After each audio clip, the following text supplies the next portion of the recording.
These midterm elections could provide a break on President Trump's power, should the Democrats do well enough. And the president is really fighting back these days. He's super boosting the threat posed by a caravan of Central American migrants who've crossed into Mexico to make the very slow journey towards this border. Now, mysteriously, he's accused the Democrats of being behind the movement of the estimated 7,000 citizens, most of them from Honduras. There's no evidence to support that. When asked why they're making the journey, people speak of criminal threats at home, the drought, and an opportunity to reduce the risks and costs of what has always been a very dangerous crossing from Central America to the United States. Now, the timing, though, of this caravan is an opportunity which the president is exploiting. There is much at stake for him in this upcoming vote. Its outcome could determine not only what he can achieve in his next 2 years, but whether moves can be made toward his impeachment. Every one of the 435 seats in the House is up for grabs. It's controlled now by the Republicans, but the Democrats would need 23 seats to take the majority. Of the Senate's 100 seats, 51 are currently held by Republicans, 49 by Democrats. Now, 35 of those are in contention, so to take control, Democrats would have to retain all of their seats in play and win 2 more.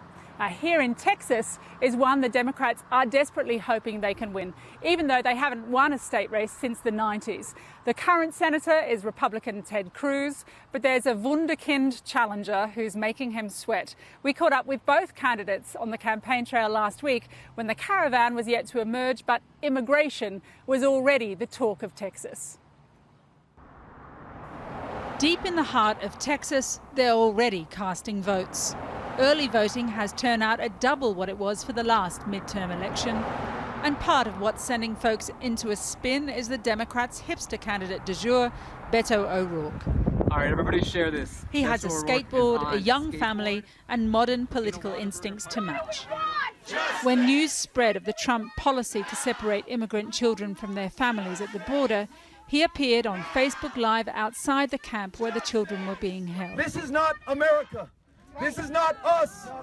This is not what we do. Beto O'Rourke's revolution is being televised. And we're on our way to the debate. And so it was the night we met him when he drove his Dodge SUV to debate Senator Ted Cruz. Watching on the other side of San Antonio, Beto supporters drawn to a viewing party organised by Beto ambassador Gwendolyn Rice. She has to reach back into Democratic mythology to find anyone to compare to her candidate. He seems to really understand and be able to relate to people kind of every type and class and persuasion, and that I think is why maybe we're starting to, why I thought of Bobby Kennedy. The fact he's visited every county in Texas and keeps going back is making everybody who hasn't volunteered before, we start to volunteer, and it gets a little bit addictive. Sounds slightly culty. It is a little bit culty, like it does, absolutely. But I think it's just a reaction to the negativity that we've been getting from the Republicans. Es un honor estar aquí con ustedes otra vez aquí en San Antonio. What I admire about him is that he can speak Spanish very well. I mean, really, like a local person. I really like that. He kind of reminds me of Kennedy, Robert Kennedy. He always goes around like this also, Robert Kennedy used to do that. As the debate ended, we drove to the TV station where it was held, looking for Beto. Beto, are there enough Democrats in Texas for you to win this?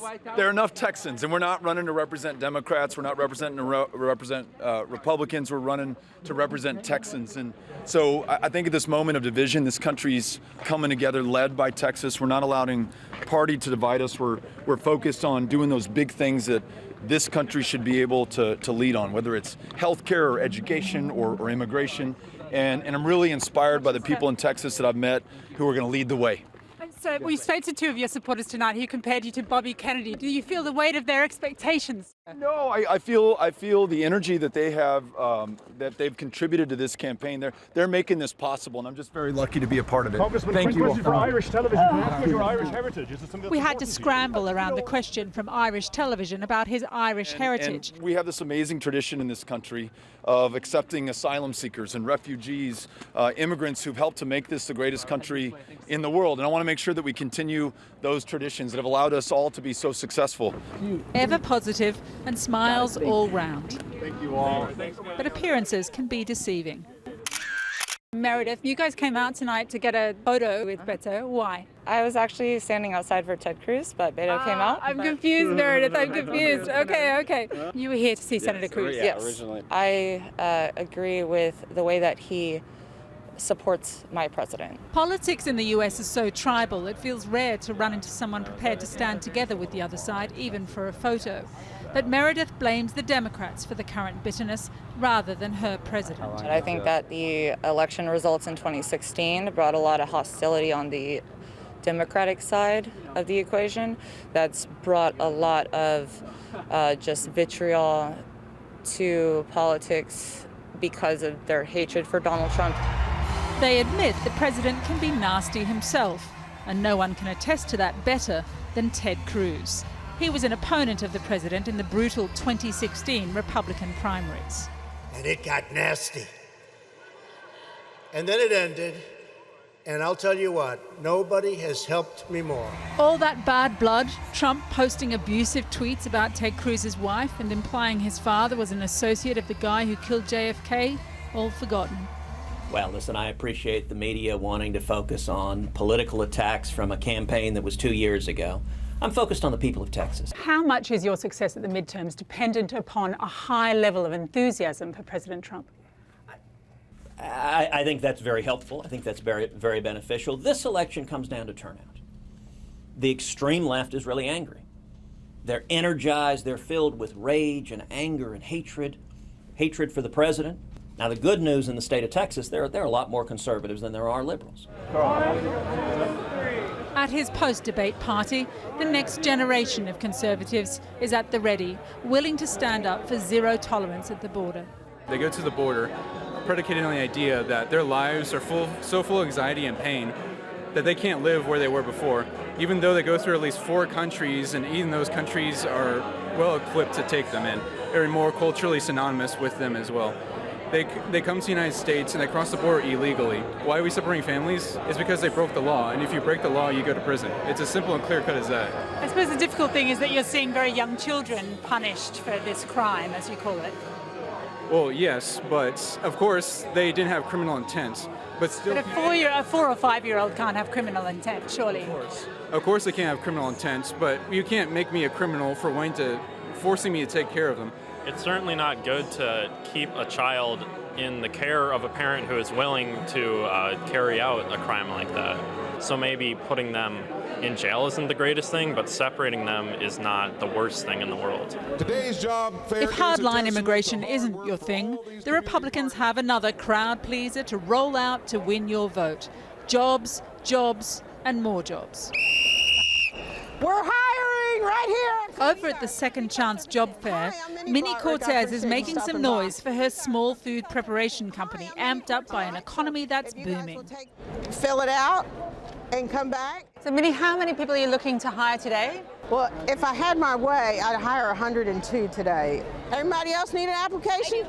The economy here is unbelievable. If you want to work, there's no reason for you not to be working. It's good work, it's steady work, it's 4 days a week. You can go anywhere and find a job on any one of these corners.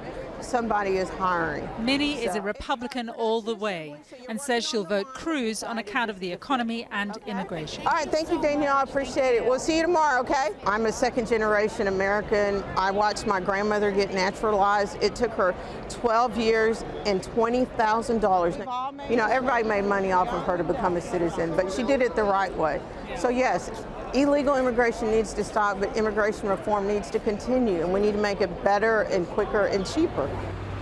Historically, Hispanic voters favoured Democrats, and if he's to win, Beto O'Rourke will need them to turn out, as well as those other unicorns of the American voting system, young people. Are the polls worrying you? No, I feel great. We're in the best position that we could possibly have hoped to have been in, and we're going to win. Now it's up to Texas to decide whether that happens. All right, Ames, you up front? Or the Lone Star State stays on its well-travelled conservative course.